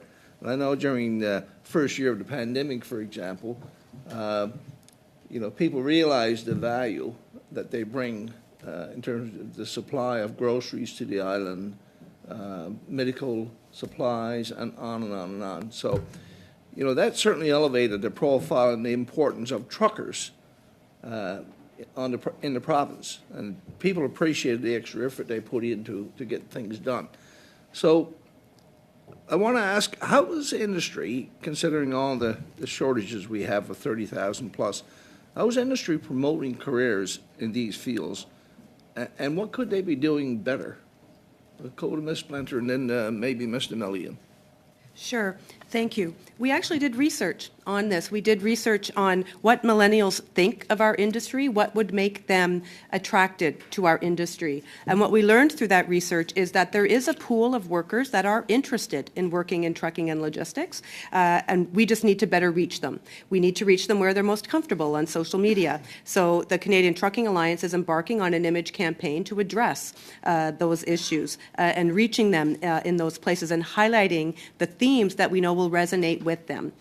Promoting those positions that could offer more work-life balance, freedom on the road, addressing up front what some of the concerns are around our environmental impact. We're really working to better connect with them. So that is one example. And as I mentioned earlier, in terms of bringing them in, we also know that the cost of training is a barrier. So that pool of young workers that would be interested in our industry, we learned through that research, we're losing them to other industries like construction, right? Like-minded occupations, because they can start working tomorrow in construction, and they don't have the barrier of the training costs that our industry poses. In terms of women, we're embarking on new research to identify better how we can bring more women in. I did present that one example of women who were coming in as courier drivers. We have seen a large courier company adopt that model. It's a small number of women they're bringing in as truck drivers, but it's something that's working. So I think we need to continue to look at these approaches. The other one that I will mention with young people and women is we need to come up front and address the myth that trucks will be driving themselves. Clearly, they are not driving themselves. We need to address that and ensure that everyone is aware that this is a viable occupation for the next long time. I can't say exactly how much because technology may come in, of course, but it certainly is a viable occupation over the longer term. Thank you so much. You've answered a number of my questions, actually. Mr. Millian, you want to comment on that? Yeah, thanks. I won't repeat in interest. I'm getting a big echo here. Is everybody else getting that, or is it just me? Mr. Rogers, can you shut your microphone off, please? And maybe that'll solve the problem. Mr. Millian, do you want to try again and see if the echo's still there? Yep. Yes. Oh, that's much better. Perfect. Yeah, so I won't repeat what Angela said in the interest of time. I agree with everything she said. Couple things I believe we need government to do. There's been a big concern in this industry for years that there's not enough adequate, safe, secure parking facilities for truck drivers going across the country, which is an issue of safety for them because they can't find the places to pull over and properly get rest. So the government needs to work together on providing parking facility infrastructure so drivers can get the proper rest. What we as an industry can do, we need to get out to the schools earlier. If we can't start going to the schools when they're 17 and 18 years old, in a lot of cases they may have already chose a career path. We need to start getting out in their public schools, first part of high school, get it in the kids' mind a little earlier, let them know what the positives are, what the career path is, and so those conversations happen with their parents at home. So that's one thing we can do. And then I guess I think as an industry, we have to start to change our pay structure. We got to start paying more people by the hour and remove the pay of by percentage and by mile or kilometer. And I think that would help us a lot in attracting new people where you have more consistent pay models no matter which industry you're in. So Angela mentioned the funding. We certainly need that. The autonomous, I fully agree on her with. I think we need to use the autonomous to help recruit the younger generation in. Because I don't like to call it autonomous. I like to call it driver assisted. The younger generation is excited by technology. They may not want to stare at a windshield for 10 hours a day. But if they know that the vehicle is being more automated and they're there kind of as a pilot on a plane type thing, not now, but down the road, and that their job is going to involve other tasks, that may excite them more to want to get into the industry. And that's something I believe we have to start promoting and getting out there more often. Thank you very much, Mr. Rogers, and thank you, Mr. Millian. Next, we have Mr. Barcelou-Duval. Mr. Barcelou-Duval, la parole est à vous. Vous avez 2 minutes et demie. You have 2.5 minutes. Thank you very much, Mr. Chairman. My question is for Mr. Julien. A little earlier, you said that the people you represent are under a lot of pressure at work and their quality of life is just not there. And this is what makes their work less attractive. So, do you think technology could make their job easier? Is that something which might help retain more screening officers? Have you looked into that? Well, we've already brought technology into the airports, if you think of scanners. Nevertheless, the ultimate checks are carried out by humans asking questions of other humans. Sure, technology can help, but it will not replace, I don't think, the work done by screening officers, because it all comes down to judgment at the end of the day. Another question for Ms. Flinter. Do you believe that technological improvements would make it easier for truckers to do their job? Already is. As Mike mentioned, we are seeing more driver assist. We're seeing touchless technologies came into play during COVID, and it constantly does improve. And anything that makes their job easier and makes the occupation and the truck driver's job more productive, we all benefit. Puis peut-être là-dessus, diriez-vous que... I think that there's some jobs where workers have their job to do, but there's so many distractions that you can't do your main job, which you'd really like to do, and on which you'd rather spend more time. So do you have any examples of tasks? And maybe Mr. Millian is the best place to answer this, where there are fewer distractions.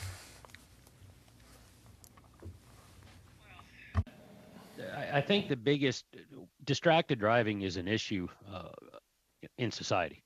I think we're all aware of that. So distracted driving is also going to be an issue in the trucking industry. Now, these are professional drivers, and they are trained better and trained to understand the risks.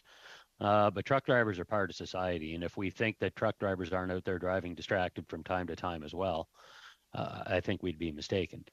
I don't think it's as prevalent as it is in car drivers, but it's still an issue. And there is technologies that can help with that. There's cameras that can face forward and inward, which only activate when there's issues, but it can help spot when a driver's tasks are not on the road. It is very difficult when you're driving 10 hours a day, staring at a windshield, driving down a road, to stay focused. And I think we all understand that who drive a car. So there definitely is technologies we can use. That is a task. It's a driver's primary task is driving, and it's one that's likely the most open to distraction because of the nature of the job. Thank you very much, Mr. Millian. Unfortunately, we're out of time. Next, we have Mr. Bachrach. Mr. Bachrach, you have 2.5 minutes. The floor is yours. Thank you, Mr. Chair. To conclude my questions to Mr. Julien, we're in October. The minister says everything is heading in the right direction, but the conditions of work that you described still haven't been adequately dealt with. How does the next 6 months or a year look, in your opinion, if the issues you raised aren't addressed? À mon avis, Well, as far as I'm concerned, if negotiations don't help improve working conditions for all screening officers in Canada, well, we're just going to go through the same thing that we experienced last summer. That's pretty much a guaranteed thing because working conditions haven't changed. There's a reason why there was a labor shortage this summer, and it's the same thing now. And it'll be the same thing in the coming months if nothing is done. Gears very quickly as we conclude the meeting and ask a question of the two witnesses representing the trucking industry. Now, at our previous meeting, we had a bunch of witnesses from your industry talking about something they call Driver Inc., whereby trucking companies compel new drivers to form their own little corporations, and that this phenomenon is actually driving down and eroding the attractiveness of the occupation. This isn't something that you addressed in your presentations or in your answers to the questions. Do you share the concern around this shall we call it a attempt by the companies to offload some of their responsibilities around compensation and benefits? Absolutely. We need to end Driver Inc. It is a serious concern within our industry. I believe you've already heard about that and some of the implications it has for legitimate trucking companies. What I would add on that I think the committee members should take note of is the billions of dollars of tax revenue that's lost because there's no tax being paid. Additionally, the rights of these workers are in jeopardy. They are not in safe work environments. They have no insurance. They have no access to any social programs because they have not paid into it. And I think that is also, from an HR perspective, very concerning. Thank you, Ms. Splinter. I think Mr. Yeah. Millian wanted to weigh in really briefly if you'll. 15 seconds, Mr. Yep. Millian, please. That's okay. 100% agree. It's a massive issue. And they prey on people that really don't have a lot of understanding about the tax implications that they're getting into, and the fact that they don't have vacation time. If they get hurt, there'll be no insurance. There's no unemployment insurance. And these companies also charge lower rates because they're not compliant, and they make it harder for the compliant industry to compete and stay in business. And it puts a terrible stain on our image, on the image of our industry. Thank you, Mr. Millian. Thank you, Mr. Bachrach. Next, we have Mr. Strahl. Mr. Strahl, you have the floor again. The floor is yours for 5 minutes. Thank you very much. I want to go back to the free and secure trade, or the Fast Express issue that was raised by Mr. Millian. Just on the CBSA website, and it says Nexus and Fast interviews have resumed at enrollment centers in the U.S. Canadian Nexus and Fast enrollment centers remain closed. All applicants, including Canadian citizens and permanent residents wishing to schedule interviews, can do so at their nearest U.S. enrollment center through the Trusted Traveler portal. We are past the time when these enrollment centers should be up and running. Would you, Mr. Millian and Ms. Splinter, agree with the Conservative recommendation that the government order those staff back to work in person so that they can conduct those interviews and serve the public in Canada, and not force them to head to the U.S. enrollment centers to do that job? Yeah, but one thing I want to clarify, though, just so we're aware, that the ones on the Canadian side of the border, those are U.S. officers that come over here and do those interviews. So the issue really is the Canadian government and the U.S. government trying to figure out some sort of reason why to get the U.S. officers back here.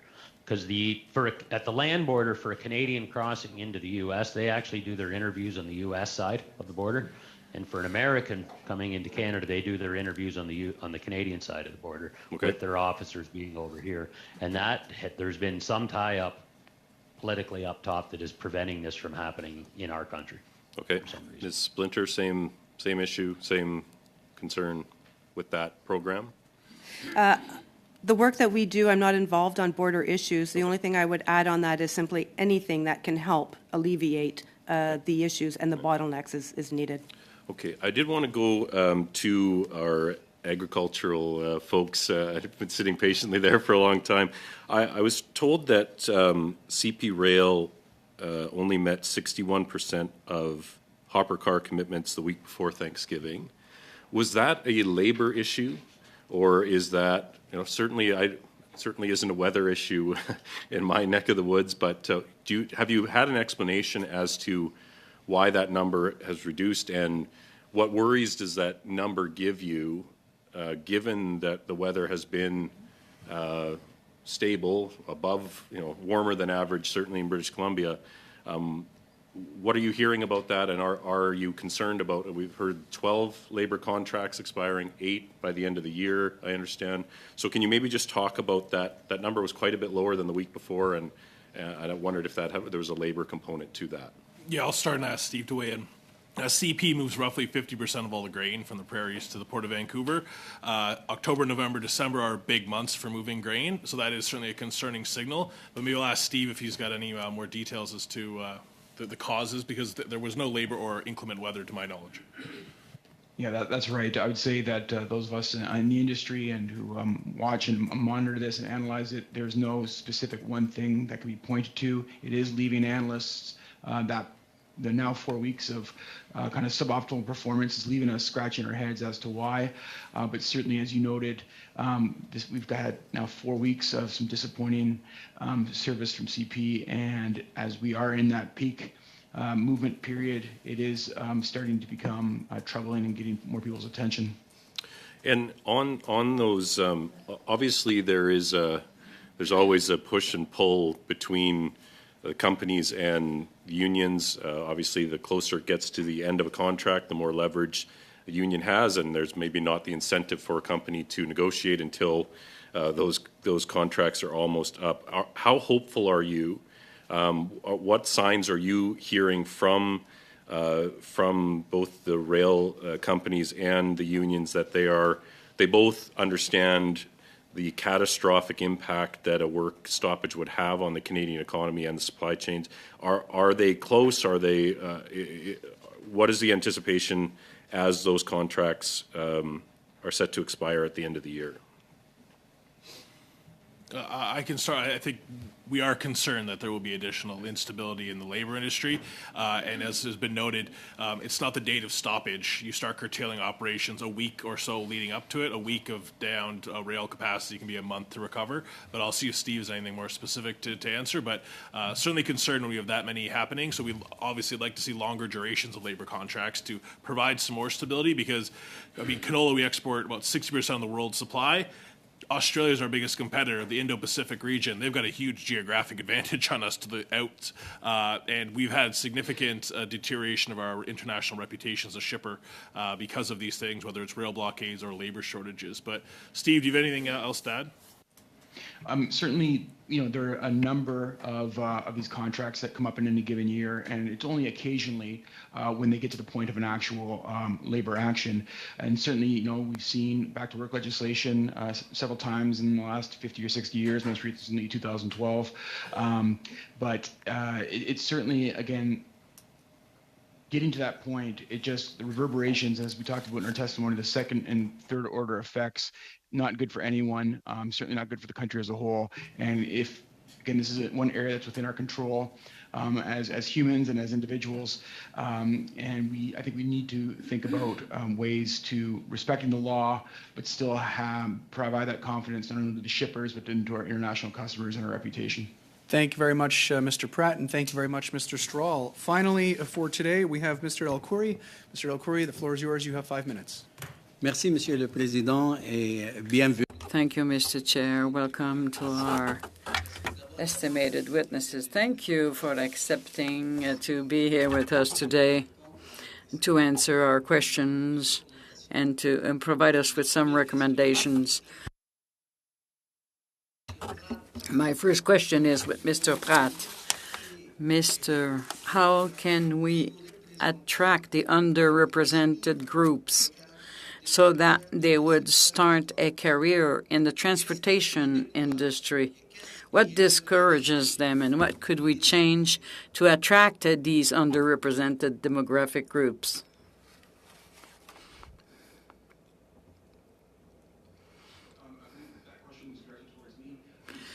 La question, my area of expertise, so I Okay. I don't think I can.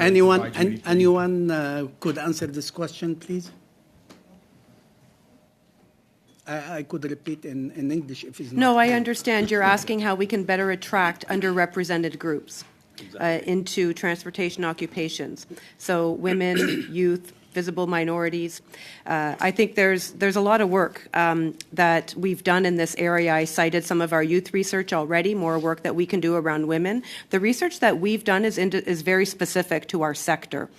So I think it might be worthwhile listening to some other sectors because they could have some different insights to offer. But for us, it's those perennial issues, perennial perceptual issues that we continue to face. And I think we need to just keep addressing those head on, which we are looking to do, as I mentioned, with our image campaign and other initiatives. Madame Gorlick, you said Madame Golwick, that the transportation system is very critical to our agricultural system over here. Is it equally critical in all air, land, and sea? We know that Canada is a very well international exporting country. I would like the other effect, like land and sea, like sea and air also. Besides that, you have added by saying that you need a robust strategy in order to tackle this problem. According to you, can you illustrate to this committee what do you mean exactly by robust strategy? I would like to understand more about it, please. Sure. With respect to your first question in terms of how meaningful it is to Canadian farmers, I mean, Canadian farmers get paid when they deliver their grain. And so with the inability to deliver their grain to domestic and international markets, they don't get paid. So it's vitally critical for our Canadian farmers and for rural economies. In terms of what the solution is around a robust strategy, I wouldn't be in a position to speak specifically to what that might look like, but I do think that we have a solid recommendation that was articulated in the final report that was issued by the task force. And that is around the formation of a council of experts that would report to the Labour Minister.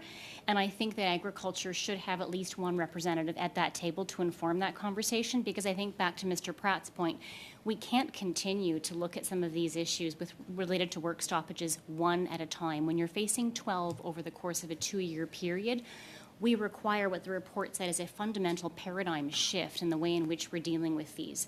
And so I think relying on some of the experts, I don't know that I would specifically be one of those individuals, to think, I think, more strategically in terms of how we can tackle this, because doing this one at a time and suffering the consequences, I think it was Mr. Carey who had indicated that every single time there's even a threat of a work stoppage, the Canadian economy begins to shut down as preparations are made to prepare for that work stoppage. So something has to be done, and I would suggest sooner than later. Thank you. Mr. Cleary, do you have anything to add about what Madame Gorlick said? I fully agree. It's integrated. We need trucks to get the grains from farm to elevator. We need the rail to get from elevator to port, and then we need ships to be able to take that to where the final destination. As far as what we should do, as your colleague Mr. Badaway started at the outset, there's dozens of great reports. This is the newest one. It's about not weighing down shelves. It's about implementing and taking action on the recommendations in there. The Supply Chain Task Force has a lot of really good recommendations from supply chain experts. My hope is that the study of this committee and others, we start implementing and taking action and doing, because I think when we look at agriculture, we have a huge opportunity to grow our exports and help feed the world in a time of global insecurity. But our capacity to move what we have now is limited. And in agriculture, we're looking at 2 to 3% increases in yield year over year. So looking at the long term, are we going to be able to move more down the road? And I think that leaves us all in a precarious position. So we need to start taking action. There's a lot of good reports there that are ready to be taking action, but they require leadership and accountability. Thank you very much, Mr. El-Khoury. Fortunately, your time is up. I know it goes quickly. Thank you very much, Mr. Carey. And on behalf of this committee, I would like to thank all witnesses for their testimony today and for contributing to this very important study for the strength and the future of the Canadian economy in the short and long term. With that, I wish you all a wonderful evening, and this meeting is adjourned.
Thank you.